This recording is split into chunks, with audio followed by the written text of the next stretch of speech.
Hello friends, a very good hello to all of you who would be watching this little presentation. Um, so now we are already aware of, most of you are already aware of Python, which is a great language which is used in today's, uh, which is used for by most companies for their implementation. We all know that Python is very easy to learn, implement. So most of the companies have taken up this particular software. It is used in machine learning basically, and gaming and many others. So now let us see a little bit about the extension of Python. What more does Python has to offer? You can see that today we will be learning about SciPy. Rhymes a little bit with SciPy, the Hollywood movies that we all are already excited about. So today we will be learning a little bit about SciPy. So let's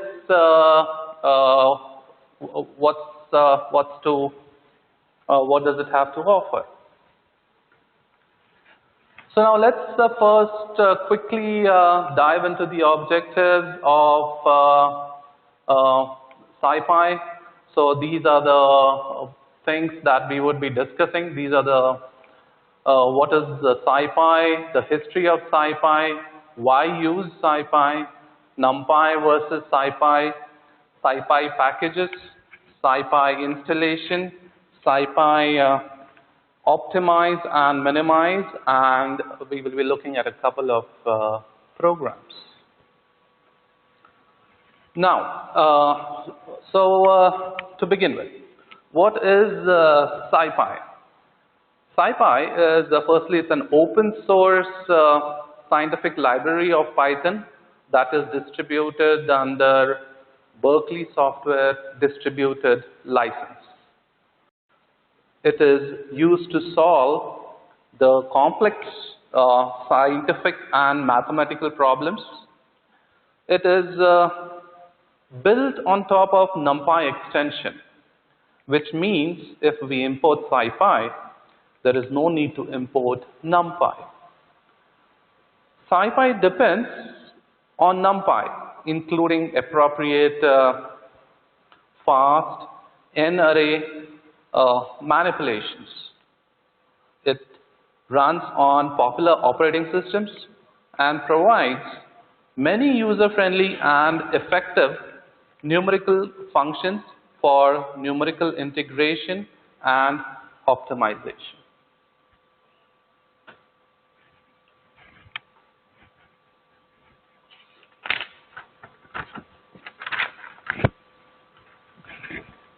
So what does the library support? It supports integration, gradient optimization. It supports a few special functions, differential equation solvers, and parallel programming tools. We can say that SciPy implementation exists in every complex numerical computation. SciPy is a data processing and system prototyping environment similar to MATLAB. It is easy to use and provides great flexibility to scientists and engineers. Before we get we go to the next slide, let's look at the history of Python and the SciPy in fact. Python was expanded in 1990s to include an array type for numerical computing called numeric. This numeric package was replaced by NumPy. That was in 2006. There was a growing number of extension modules and developers were interested to create a complete environment for scientific and technical computing. The developers merged the code they had written and called this new package SciPy. The newly created package provided a standard collection of common numerical operations on top of NumPy. Now, why use SciPy? SciPy contains significant mathematical algorithms that provide easiness to develop sophisticated and dedicated applications. We already mentioned it's an open source. Since it's an open source library, it has a large community across the world to the development of its additional module, and it's much beneficial for scientific application and data scientists.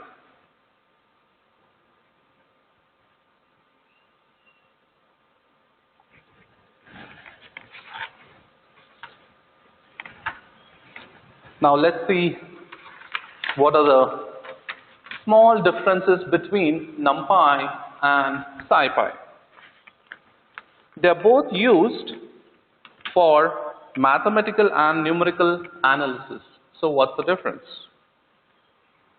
NumPy is suitable for basic operations such as sorting, indexing, because it contains array data, whereas SciPy contains all the numeric data.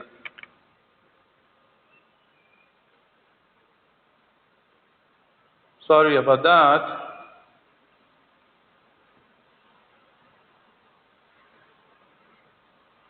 Okay, there we are.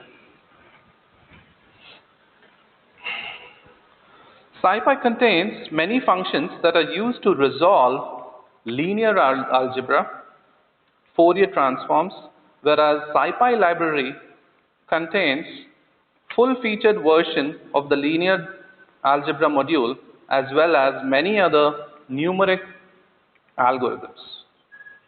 Please note, remember that if you're doing the scientific computing using Python, you should install both NumPy and SciPy because many features belong to SciPy rather than NumPy.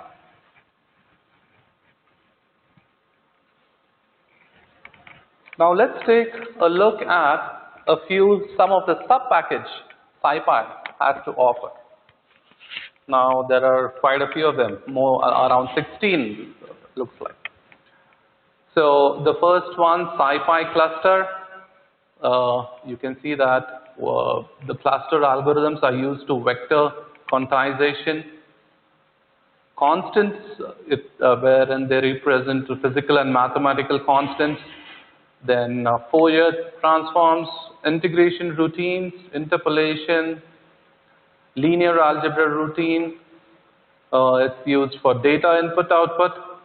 The n-dimension image, orthogonal distance regression, optimization, which we will be discussing a little later. For signal processing, sparse matrices and associated routines, spatial data structures and algorithms, special functions, statistics, and it's also used as a tool for writing. Now, let's look at, we get into the nitty-gritty details of what SciPy can do. First of all, obviously, we need to install, we need to get it working, right? So so first of all, what do? We, there is this file called getpip.py. So first of all, you need to install pip to even install SciPy. So install getpip, and then you navigate to that particular folder wherever you've installed it, wherever you've downloaded that, and you just, as simple as it gets, you just run the command python getpip.py, and that's it. Pip is now installed. Half the job is done. Then, coming to the last thing, what you got to do? You install SciPy using this pip, whatever you just installed. So, you from the command prompt, you simply say pip install SciPy, and that's where SciPy is installed once and for all. So you can install many packages using this pip manager. Basically, it helps us to install.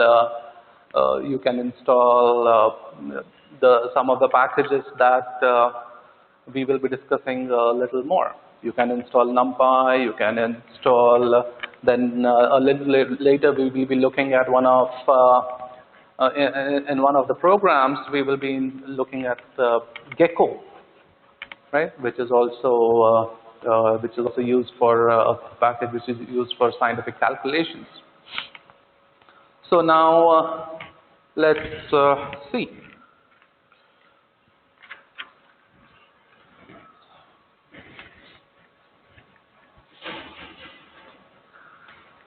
SciPy Optimize.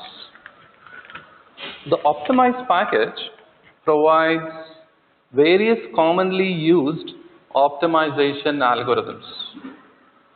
This module contains the following aspects: global optimization routines, that could be the brute force, then unconstrained and constrained minimization of functions, that's minimize function using various algorithms.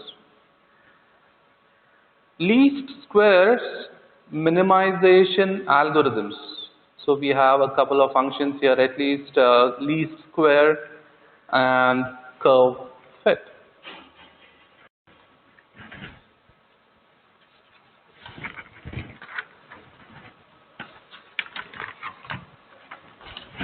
So now let's get into a little bit of programming. Let's take a look at this particular function, and then let's see how SciPy can be used to minimize this particular function. So what is the objective? The objective is to minimize, you can see the function there, x1 into x4 into x1 plus x2 plus x3 plus x3. And what are the equations? So subject to x1, x2, x3, x4, they all the product should be greater than or equal to 25. Also, which is the second constraint, x1 square plus x2 square plus x3 square plus x4 square equal to 40. So, and we have bounds out there, right? You can see all of them should be between 1 and 5. And we have initial guesses for those particular values. That's x0. So 1, 5, 5, 1. That's x1 can take the value 1, then x2, x3, and x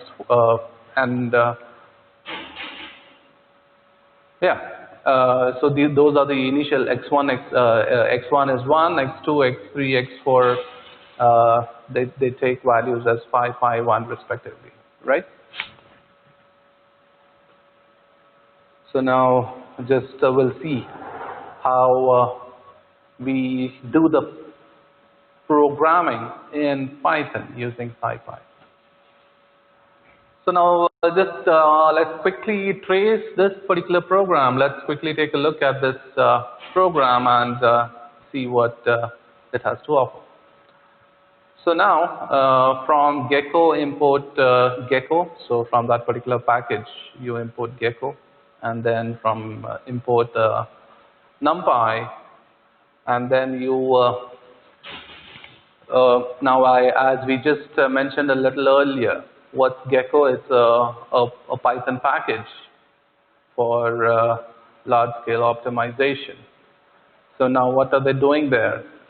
M is equal to gecko. That means to say they are creating an object, and then they are defining the parameter, the value is equal to 40. Why is that 40? You can see that x1 plus x2, that's one of the constraints, that's equal to 40. And now they initialize the variables first, and then as we just discussed, the initial values which x1, x2, x3, x4 they take up is 1551. They are setting the lower bounds, the upper bounds, and the equation. So that was the constraint that the product should be. Let's take a look at that constraint again. The constraint is should be greater than or equal to 25. So that's what they have programmed out here. And x1 square plus x2 square plus x3 square and x4 square should be equal to 40. That's 40, right? Yeah. So, okay. So, and what was the objective of this particular function? The objective was x1 into x4 into x1 plus x2 plus x3 plus x3. Okay. And then we set the I mode, that's to a steady state optimization. So what's this I mode? Each problem type, so it basically defines the problem type. Each problem type treats variable classes differently and builds equations behind the scenes to meet the particular objective inherent to the particular problem type. Okay? Let me say that again. I mode, it defines the problem type. Then wherein each problem type treats variable classes differently and builds equations behind the scenes to meet that particular objective.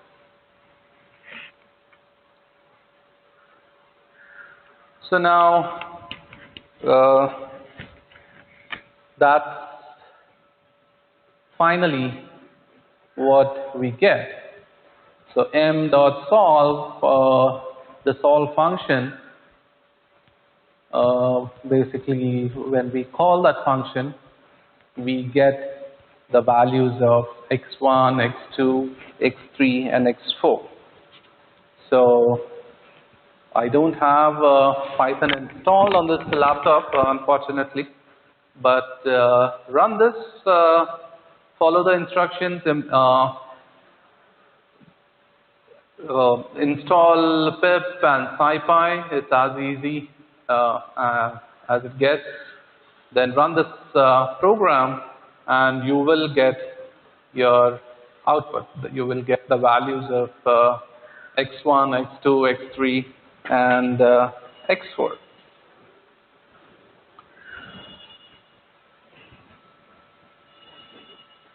Let's go ahead.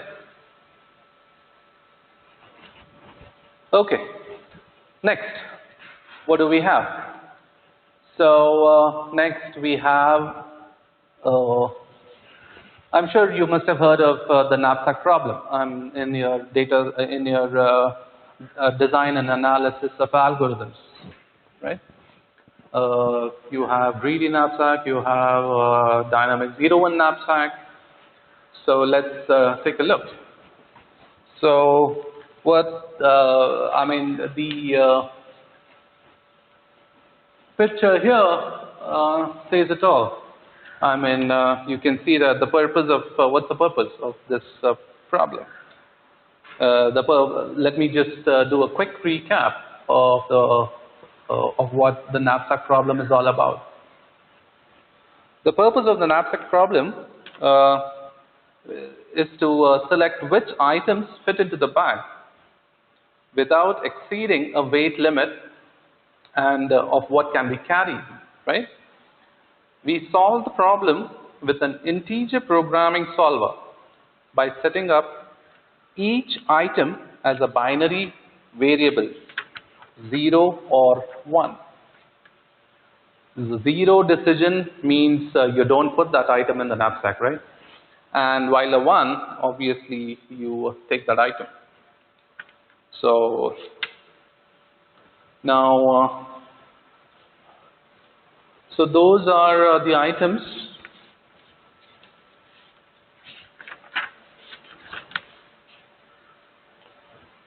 You can see there's a towel there, a hammer, a wrench, and a screwdriver. Okay. So now you can see that table there, and you can see the values and the weights. So now how do we optimize, what's the optimization formulation? I is equal to 1 to n, you have to maximize vi xi, correct? And you have, and what's the constraint? Subject to wi xi should be lesser than, in this case, that's a big W, correct?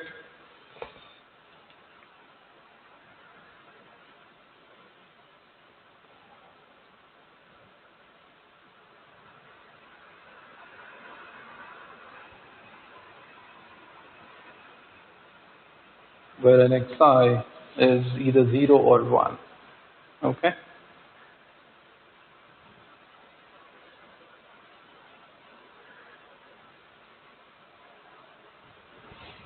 Okay, now let's take a look at the program which was written for this.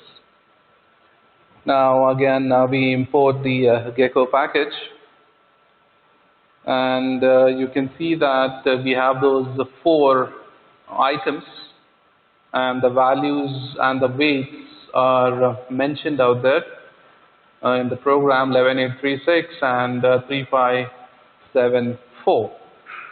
We get the length of how many items we have, and then we create an object of type Gecko, and we initialize the variables, and then you can take a look. We mentioned the lower bound, upper bound, and objectives. We mentioned the objectives, right? So when you can see that in the objective obj function, we have sum of vi xi for all the items.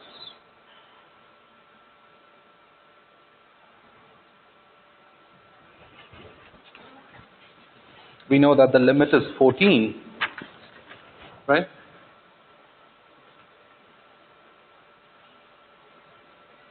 So the knapsack can hold a weight of 14.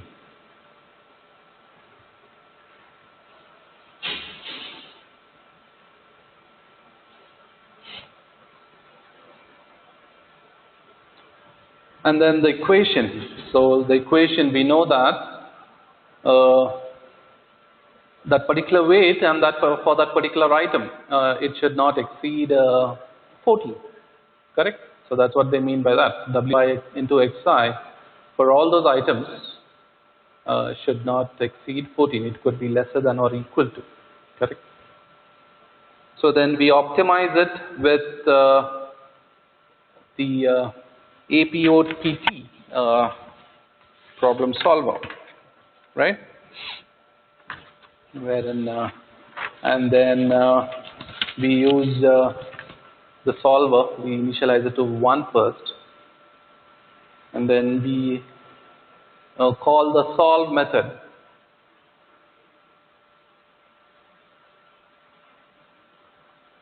And now we can print the value of the variables. So if you print the value of the variables,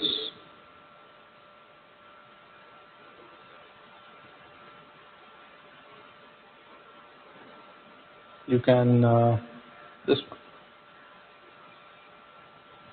that's you would get as to which one is taken into the knapsack and which one is left out. Okay. So that's about it, ladies and gentlemen, and my dear students. So this is what we learned today. SciPy history, why use SciPy, NumPy, SciPy packages, installation, optimize and minimize, and we looked at a couple of programs. Okay. All right. Thank you so much for listening so patiently. Let's hopefully we'll again meet up and with a little bit of more learning on SciPy. Okay. All right. Thank you.